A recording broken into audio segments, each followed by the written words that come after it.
And I think this is the reason. I think it's exactly that, is that open people like to live on the periphery of boundaries.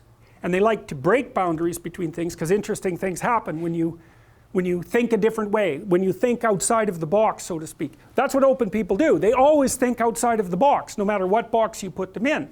You know, and sometimes you meet people that are so open that they're completely disorganized. Their thought process is almost completely associational, like a dreamer. They just jump from one thing to another, and they're very interesting to talk to. It's very hard for those people to get their lives together because they're interested in absolutely everything, and their attention just flits all over the place. And so they're open, and that actually does go along with higher intelligence, generally speaking. So, and then if they're low in conscientiousness, they don't see any utility in order. And order, like orderly people, because that's part of conscientiousness and the biggest determiner of political belief in the conscientious domain, the orderly people like to have everything in its separate place and properly structured. And so, you know, their world is box, inside a shelf of boxes, and then that shelf of boxes is inside another box, and all those boxes are nice and neat and tight, nothing inside them is touching, and everything in every box is the same thing. And you know, you can see you can see the utility in that, and that, as far as we've been able to tell, is also associated with disgust sensitivity. And people are disgusted, generally speaking, when things that shouldn't be touching are touching, like something horrible stuck to you, for example.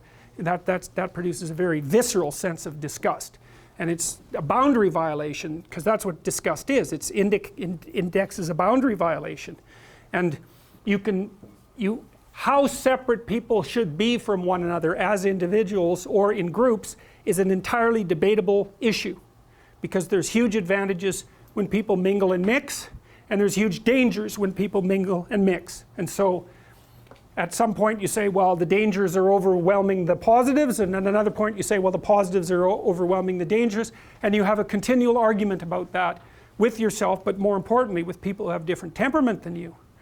You know, and the terrible temptation is to assume that only those people who have your temperament are correct. And that's just, those other temperaments wouldn't exist if that was true. I mean, if you look at it from, just say if you look at it from a strictly biological perspective. So anyways, one of the things we do to simplify the world is to frame it physically. And so you look at this, you've got wall number 1, and then you have wall number 2, but then inside the walls you have walls around everything.